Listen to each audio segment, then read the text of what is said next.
ব্রাত্য কি এবার রাম? রাম কেন ব্রাত্য এই কথা বলছি কেন? কারণ প্রধানমন্ত্রীর আজকে দুর্গাপুরের যে সভা, সে সভার যে আমন্ত্রণ পত্র, সেখানে জয় মা দুর্গা আর জয় মা কালী উল্লেখ। অর্থাৎ যে বিজেপির আরাধ্য দেবতা রাম, জয় শ্রীরাম স্লোগান বিভিন্ন জায়গায় শোনা যায়, সেখানে রাম শব্দ একবারও শোনা গেল না, তার বদলে শোনা যাচ্ছে দুর্গা এবং কালীর কথা। তাহলে কি 2026কে সামনে রেখে এবার কালী আর দুর্গার স্মরণ নিতে হচ্ছে বঙ্গ বিজেপিকে? আমন্ত্রণপত্রে দুর্গা কালী, কর্মী সমর্থকদের স্লোগানেও দুর্গা কালী। বোঝা যাচ্ছে যে একেবারে রীতিমতো টকবক করে ফুটছেন বিজেপি কর্মীরা।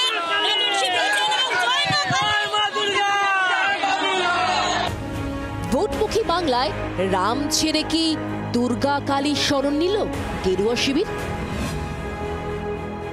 26 বিধানসভা নির্বাচনকে পাখির চোখ করে শুক্রবার দুর্গাপুরে সভা করলেন প্রধানমন্ত্রী নরেন্দ্র মোদী। বিজেপির তরফে প্রধানমন্ত্রীর সভার যে আমন্ত্রণ পত্র ছাপা হয়েছে, সেখানে রামের নাম নেই, রয়েছে দুর্গা ও কালী। একইভাবে সভাস্থলে জয় শ্রীরামকে ছাপিয়ে কর্মী সমর্থকদের স্লোগানেও এসেছে দুর্গা কালীর বন্দনা। জয় নেতাজি, জয় শ্যামাপ্রসাদ মুখার্জি, জয় মা কালী, জয় বাঙালি। কিন্তু যে বিজেপির কর্মসূচিতে থেকে থেকেই জয় শ্রীরাম স্লোগান ওঠে, সেখানে হঠাৎ করে রাম নাম পেছনে ঠেলে দুর্গা কালী বন্দনা কেন? ওয়াকিবহাল মহল অবশ্য বলছে এর কোনোটাই হঠাৎ করে নয়, প্রতি পদক্ষেপের পেছনেই রয়েছে সূক্ষ্ম বিচার বিশ্লেষণ, রয়েছে হিন্দুত্বের বাঙালিয়ানার কৌশলও।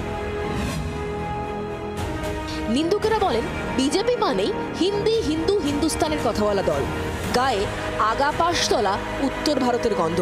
তাই 2021 বিধানসভা নির্বাচনে মোদী সারা যখন বাংলায় আব কি বার 200 পারে স্লোগান তুলেছিলেন, তৃণমূল তখন তাদের গায়ে বহিরাগত তকমা সেটেছিল। এবারও বিজেপি শাসিত রাজ্যগুলিতে বাঙালি হেনস্থার অভিযোগ তুলে ময়দানে নেমে পড়েছে জোড়াফুল শিবির।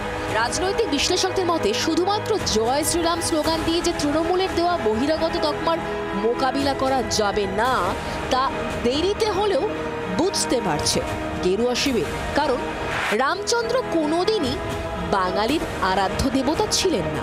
সেই তুলনায় দুর্গা বা কালীর সঙ্গে বাংলা ও বাঙালি অনেক বেশি আধ্যাত্মিকভাবে জড়িত।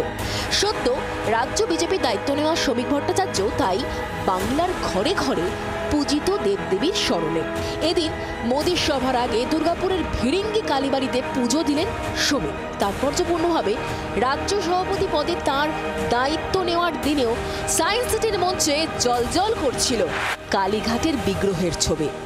এই মুহূর্তে তো আমি একজন কালী মন্দিরেই বসে আছি। আপনিও সকালবেলা ঘুম থেকে উঠে আপনার পরিবার কাকে স্মরণ করে, সেটাই তো সবচেয়ে বড় কথা। বিজেপি দুর্গা কালী বন্দনা নিয়ে অবশ্য কটাক্ষ করতে ছাড়ছে না প্রতিপক্ষ দলগুলি। তাদের অভিযোগ বাংলায় রাম নামে কাজ না হওয়ায় দুর্গা কালীর স্মরণ নিয়েছে গেরুয়া শিবির।